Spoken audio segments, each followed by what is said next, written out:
Welcome to The Wedding Wear with Officiating by Amanda.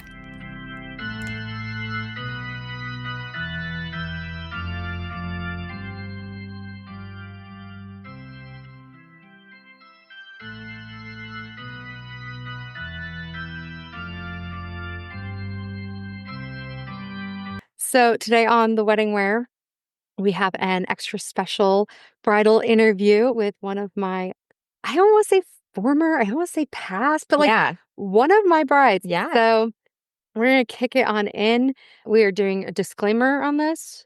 There has been wine.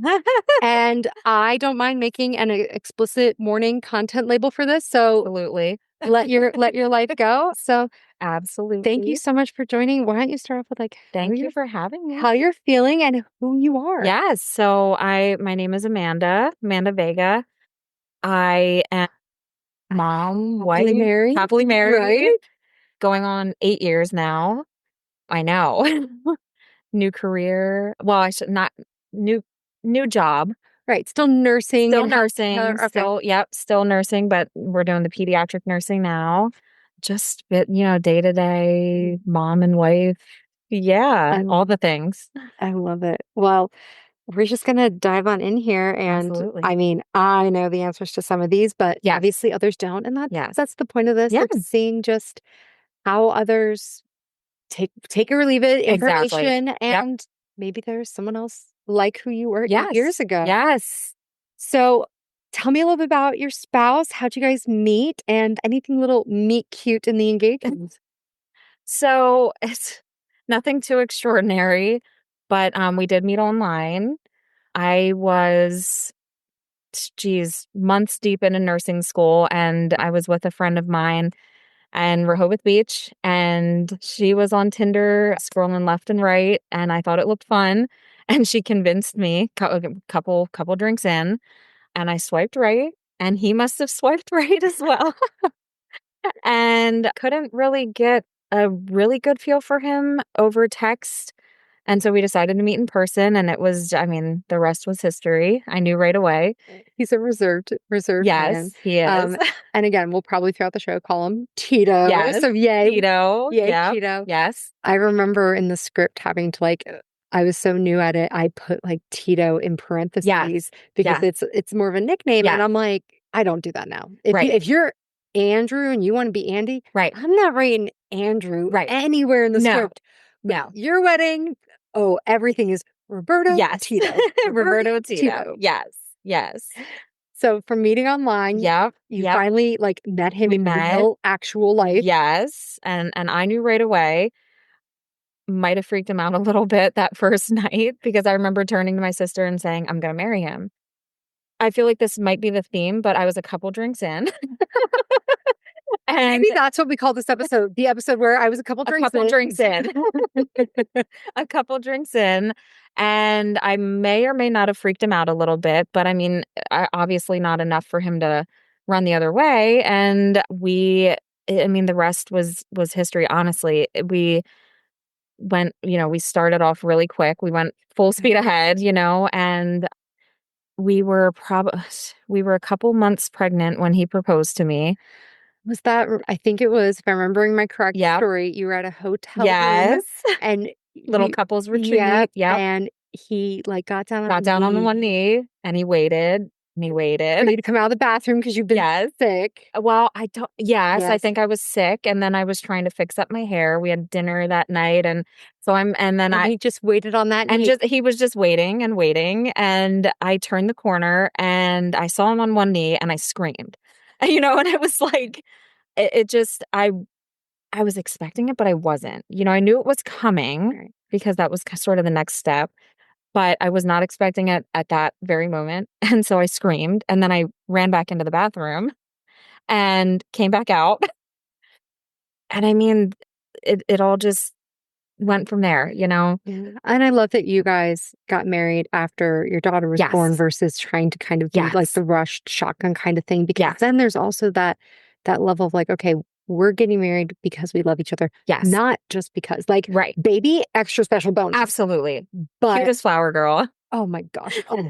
I'm biased, but she made a cute little flower She girl. does rank up there in all the ones I've seen. She ranks up there with the flower girl who thought that she had to re-pick up the petals on the way down, Yes. the way back out. Oh, that's cute. That was adorable. Yeah, that's adorable. But yeah, Rosie, she ranks up there. Yeah, her little 2-month-old self, It's adorable.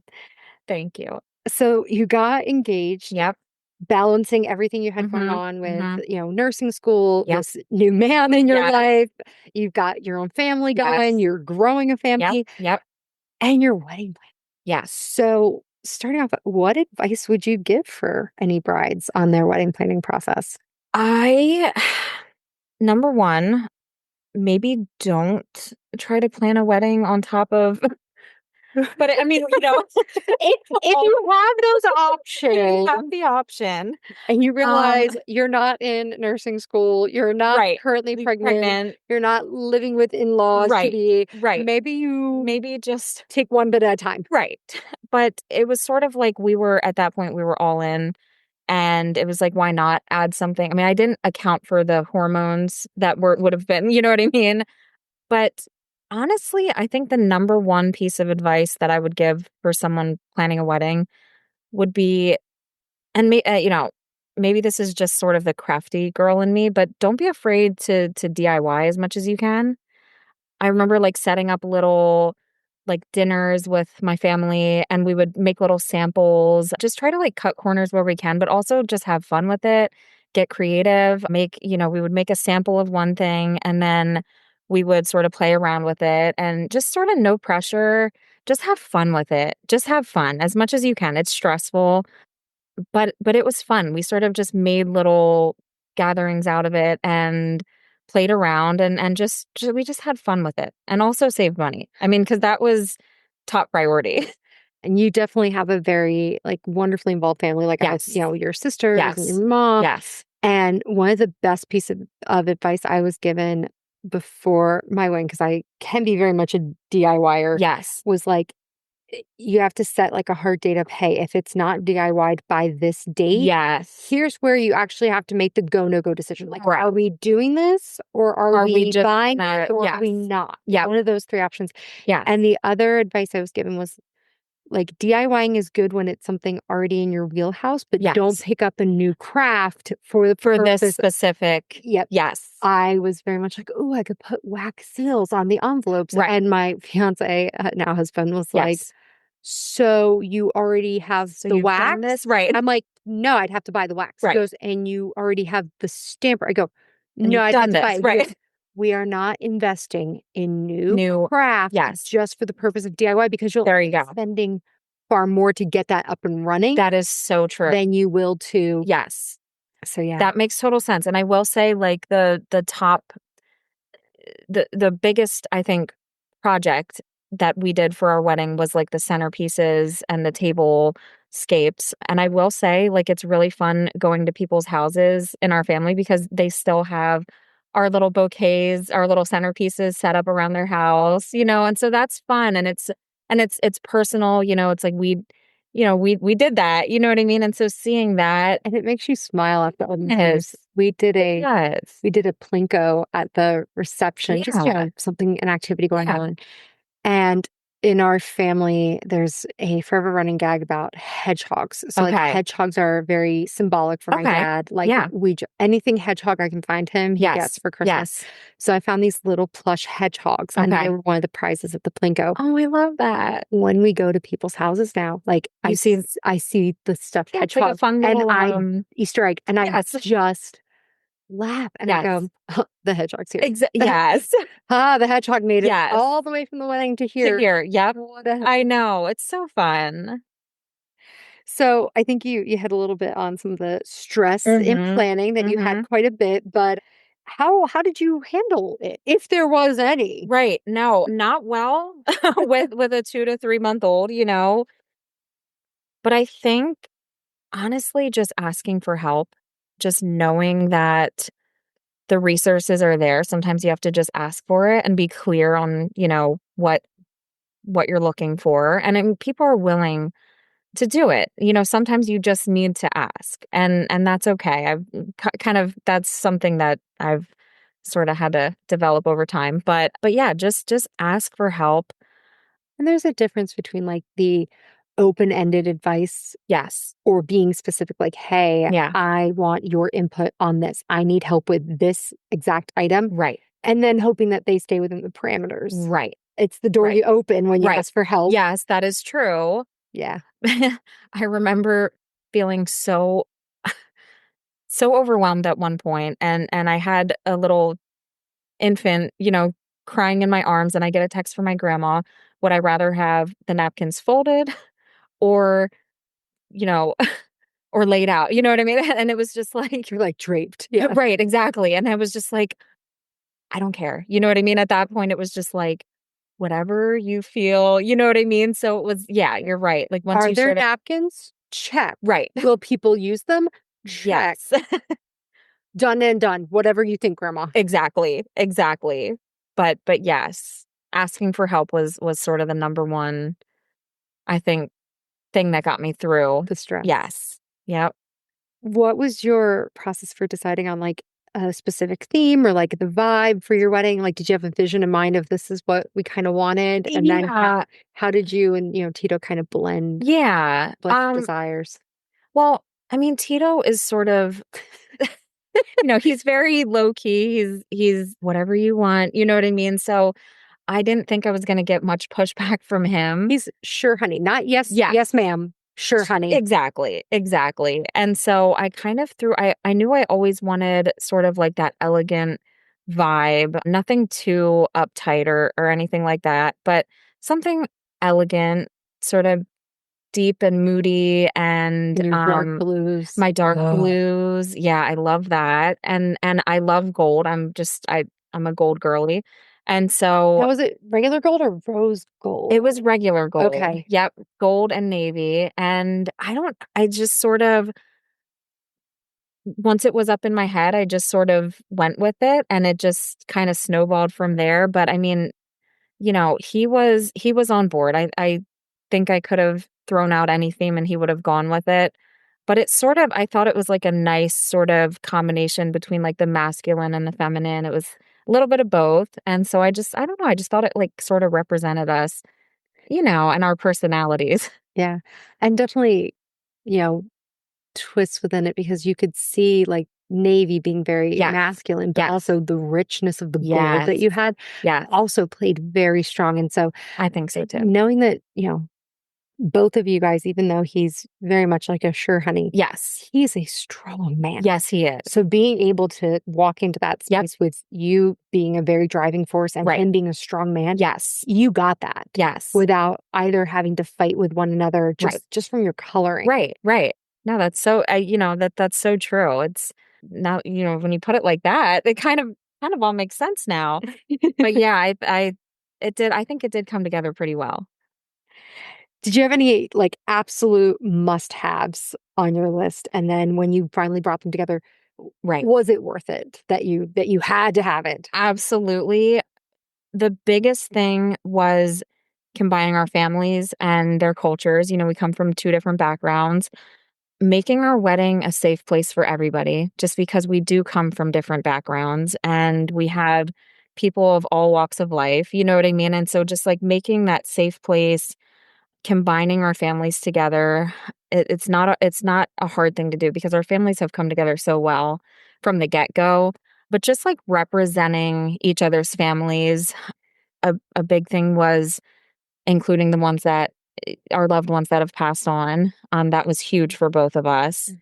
You made it from my first meeting with you guys, you were very clear of like, hey, we are a family. This is our infant daughter. Yes. We are going to be a family. Yes. Family, familia, let's go. Yes. The whole piece. And Yes. there wasn't a single person I met in the rehearsal, in the Right. wedding day, in the prep that wasn't, you know, I can maybe count on hand 4 or 5. They're like, oh, I'm a friend of. Everyone else was, I'm a cousin, uncle, relative. I am family. Yes. And even if they're not blood family, they're family. You know what I mean? Right. Yes. I was family by the time I left. 100%. 100%. And that's what we wanted. We just wanted everybody to come together and celebrate each other and our cultures and our backgrounds and like I said, just make it a safe place for everybody. That was our top priority. It was definitely a place of love. Yes. And knowing the losses that you guys have had in your family members. Yes. I think, and tell me if I'm wrong, there's a space of like understanding, acceptance, and healing. Yes. There's Big, moments 100%. you'll never have, and you came to terms with that throughout your time. Like, I won't have my dad walking me down the aisle. Yep. But being able to have some really good incorporation, like with your brother-in-law, I loved writing that little joke for him. Oh my gosh. Yep. His daughters pick good men. Like, Yes. haha. There was, as evidenced by, there was some great tie-ins of being able to say, we're at this space, and and we could be going, oh gosh, and we've got our little child. It's like, hello, like, Savannah, here's our beautiful child. There's ways you could say, gosh, we're so sad we have family members missing, or you could go, we are who we are because of who they were. Absolutely. And we celebrate. We celebrate that. We love, we miss, we celebrate. Yes. Yep. And that was huge for us. That was a top priority for us. Yep. What was the hardest decision you had to make in your wedding planning process? And I laugh because I'm kind of looking through my examples, and I'm like, oh yeah, all of these could be pretty problematic, but just one, the hardest decision you had. The guest list, narrowing down the guest list. So I'm assuming family means huge, humongous, big family. Extended, out of state, out of country. How many did you guys end up with? I think we landed on about 150. Okay. It could have kept going. I mean, because once you invite this cousin, then you have to invite the kids. Exactly. Their extended girlfriend. Exactly. The aunt that you, oh my gosh, accidentally forgot to put on the list. Exactly. Seen in so long. Exactly. And so just narrowing down that guest list was insanely hard. I mean, it took days, weeks, you know what I mean? Just of sitting down and hashing through and just like making sure everybody's accounted for, and then finding a venue to accommodate all of that for the price that we wanted. You know what I mean? So just that process was so much harder than we could have ever anticipated. I know in part a little bit how you found me, I think. Yeah. But why don't you tell with all the others how you found me and what made you kind of say, like, sounds like a game plan. Let's go with this. No, so I think it was the classic, on Facebook, looking for suggestions. We knew a friend of a person of a friend. Exactly. And a friend that I went to, grew up with had suggested you. And it was just like something maybe it was the names. I don't know. Amanda, just something just caught my attention. And I mean, I trusted this person that I grew up with, and I can't remember, honestly, I can't remember who sent a message first. I don't remember if you reached out to me first or if you had seen the comment that you were tagged. 8 years. I know. I don't know. And again, like, I'm going through my head. I'm like, I don't even remember if we had like meet in advance. I know it was before Zoom. So we didn't do a Zoom meeting. No. I'm like, we would have met in person. We met at Dunkin' Donuts on 5th Street. Okay. Yeah. And then I'm like, were you still pregnant or was there a baby? Because that's my other thing too, is like right now I book couples like really far in advance. Yes. But then back then I was only booking, I was placement officiant. I was coming in at a month or two in advance. Right. So I'm like, and I think there was a brand new baby. There was a brand new baby. There was a brand new baby at Dunkin' Donuts with us. That's highway. Yes. Mm-hmm. Yep. Okay. Yeah. So thank you for filling in the pieces on my memory there. I had to jog back, but I do. I mean, I always remember the Facebook, and the recommendation. And again, I don't remember who initiated what, but it just sort of all came together. I mean, it was a I mean, as soon as you reached, or I reached out, as soon as we got talking. As soon as we got talking, it was a no-brainer. It was just like, this is exactly what we want. Yeah. Yeah. And I love it. I've had a lot of couples since who, again, we go into conversations and they don't have a date, they don't have a venue yet. Like they're so focused on, we have to get things planned, or we need to book our vendors before they book out. Right. And they haven't even considered some of the main basic detail. Yeah. And it was great for me meeting with you guys because you had it figured out. You're like, we're here. We're here. This date, this time. We know that we have a bridal party. We know that we want you at a rehearsal because we are going to have lots of small children and they're going to need some guidance. Yes. We've never been married before. Yes. And you had some very clear distinctions. And the only thing, again, I was able to kind of throw out was you're like, we we've got our family, and how do we kind of bring this all together? And I was very new to unity ceremonies, but I had said, how about a box? How about a box? You lock a box and shit. Honestly, how about a box with a lock on it? Yeah. I have pitched several like unity ceremonies that I've seen online. I'm like, ooh, I really want this done, but I'm not getting married again just to do it. So no, I could have fooled us. I mean, you made it incredibly seamless for us. And I love that you guys made it yourselves. Yeah, you know, we did. Yeah, there's a lot of couples that when they go with unity, they lean heavy into Etsy. No hardness on that. Not I love Etsy. Yep. But it was all the more better when I got to see that box at the reception. Yes. And I knew what was locked in it. I knew it was the letter. I knew it was all this great stuff. And it had probably from AC Moore, because it was in existence back in those stick-on letters spelled out. And that's still one of our prized possessions. And who would you say helped you the most in your planning process? How did that support really make a difference for you? Well, fun fact, you know that I'm a twin sister. And so it's sort of like we just do life together. And so we've been through every chapter of life together. And she was, between her and my grandma, I mean, they were the biggest, most hands-on, especially being that I had my hands full at that point with the brand new baby. They just kind of took over, and they were incredibly helpful. Just helped me iron out the details. I think I walked in for your rehearsal. And again, I met you just once before at the Dunkin'. And I walked right up to your twin sister and I started talking to her, and she had this look on her face like, sure. Like, this is not what we talked about. And it took me a second to realize, because I didn't talk to you. Because you were not the right twin. Right. And she probably just went with it. Oh, because like I said, we're just fully involved in each other's lives. And so she probably knew all the answers and everything. Between her and my grandma, like I said, they were the biggest help. And honestly, when you came into play, and no, honestly, I mean, you just like made everything so seamless and you laid everything out. And it was just like, I had no idea that you were going to put so much into, you know what I mean? And I just thought officiants came up and said their piece, and then that was it. But to my surprise, you were very involved in the process, and it just taking that weight off was huge for us, and just knowing what to expect, and it was just like you really helped iron out those little fine details. And I mean, that was incredibly helpful.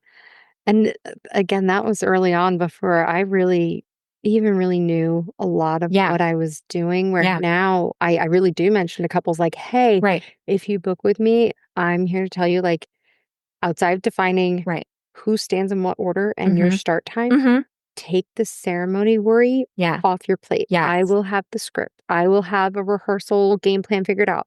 I will be reminding you when to get your license. I will ask you the questions. Like, exactly. Just don't even worry. So it's great to me to hear, like, I was doing that at like first 10 weddings in. Yes. I was just, I didn't know what to expect. I mean, just for you to get up and read, through the ceremony and help us through that would have been more than enough, but then you got more than you bargained for. In the best way. We'll cover it in a few other episodes, but in the best way. Yes. Wedding got a lot. Yes. This is the end of part 1 of my interview with Amanda. Stay tuned. We've got part 2 coming out really soon, which will cover all of the ins and outs of Amanda's wedding. If you haven't already listened to the wedding where I cried, please give that a listen. That will give you a lot of context as we go into the second part of this interview. And I'm very pleased to say that the next couple episodes coming out will also be related to this wedding. Thank you so much for listening. Thank you for listening to The Wedding Wear with Officiating by Amanda. I hope you enjoyed today's episode and found some inspiration or insight for your own special day. This podcast is hosted on Buzzsprout and can be found on all major platforms. If you haven't already, please subscribe, like, comment, and share to help us reach even more listeners. who might laugh a little at the wedding wear. For the links referenced in the show, visit Linktree at Officiating by Amanda. You can also follow the business on Facebook, Wedding Wire, and The Knot to stay up to date on everything going on. If you have a question you'd like me to answer on the podcast, just send an email to theweddingwearpodcast@gmail.com. And if you're ready to inquire about officiating services for your own big day, you can reach me at officiatingbyamanda@gmail.com. Thank you so much for tuning in, and until next time, this has been Amanda.